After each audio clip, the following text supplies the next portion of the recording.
नमस्ते मित्रांनो, आज आपण आहोत हिवरे या ठिकाणी गणेशजी चौधरी यांच्या काकडीच्या प्लॉटमध्ये आपण आलेलो आहोत। आपण बघू शकता की यांनी गणेश चौधरींनी नाझिया या काकडीच्या वाणाची लागवड केली होती साधारण 2 महिन्यापूर्वी आणि आज काकडीचा जो प्लॉट आहे हा आपल्याला चालू अवस्थेमध्ये दिसत आहे। अतिशय चांगल्या पद्धतीने त्यांना काकडीच्या प्लॉटला खूप छान रिझल्ट आलेला आहे। सुरुवातीच्या काळात त्यांना रानाचा पोत थोडासा म्हणजे शेताचा पोत थोडासा हलका, जमिनीचा पोत हलका असल्यामुळे त्यांना हवा तसा रिझल्ट किंवा हवी तशी म्हणजे रोपांची किंवा वेलांची डेव्हलपमेंट होत नव्हती। वेलही म्हणजे फुलंही त्या पद्धतीने लागत नव्हती किंवा त्या प्रमाणामध्ये त्यांना बाग जसा पाहिजे तसा वाटत नव्हता। म्हणजे प्लॉट ठेवावा की काढून टाकावा अशा मनस्थितीत असताना आपण त्यांना ग्रो मॅजिक MI स्प्रे ओलिफ वगैरे फवारणीसाठी दिलं होतं आणि त्याचा त्यांना खूप छान रिझल्ट आला आहे। काय रिझल्ट आला आहे आपण त्यांच्या तोंडूनच ऐकूया। नमस्ते सर। नमस्ते, बोला।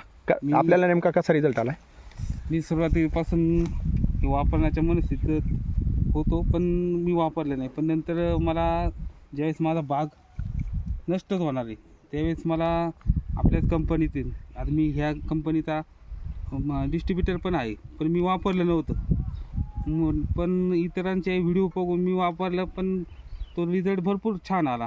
का फुलांची संख्या तुम्ही पाहत असाल, फुलांची संख्या, झाडांचा कलर, ग्रेनरी वगैरे सगळं व्यवस्थित आहे।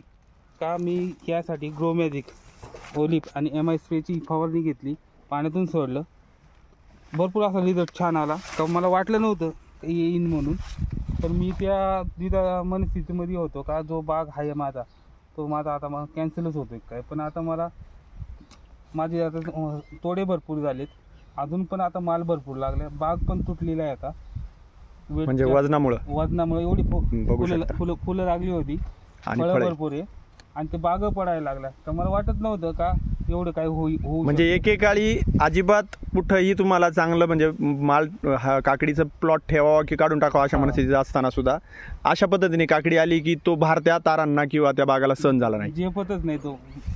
साधारणपणे किती आतापर्यंत तुम्ही उत्पन्न घेतलंय? उत्पन्न आतापर्यंत माझे 7-8 तोडे झाले, अजून पण माझी अपेक्षा आहे का मी परत आता इंडिया ॲग्रोचं आपलं grow magic advance MI spray आणि ओलिफ परत सोडणार, तो अजून 20 परत स्प्रे घेणार? हो, परत घेणार आणि 20 तोडे होणार, माझी ही मला गॅरंटी वाटायला। वा वा वा, क्या बात आहे। कारण आतापर्यंत 8 तोडे झाल्यानंतर फुलांची संख्या तशी आहे, भरपूर असा माल आहे, कारण बाग आता पडत चाललाय। ठीक आहे, तुम्ही आजूबाजूच्या तुमच्या परिसरातल्या शेतकऱ्यांना काय सल्ला द्याल? शेतकऱ्यांना सांगणं असंच माझं कर्तव्य राहील का ऑर्गॅनिक शेती करण्यासाठी MI लाईफस्टाईल कंपनीच्या इंडिया ॲग्रो कंपनीचं ग्रो मॅजिक ही जी माझ्या हात आहे आता ओलिफ ही वापरणे योग्य आहे।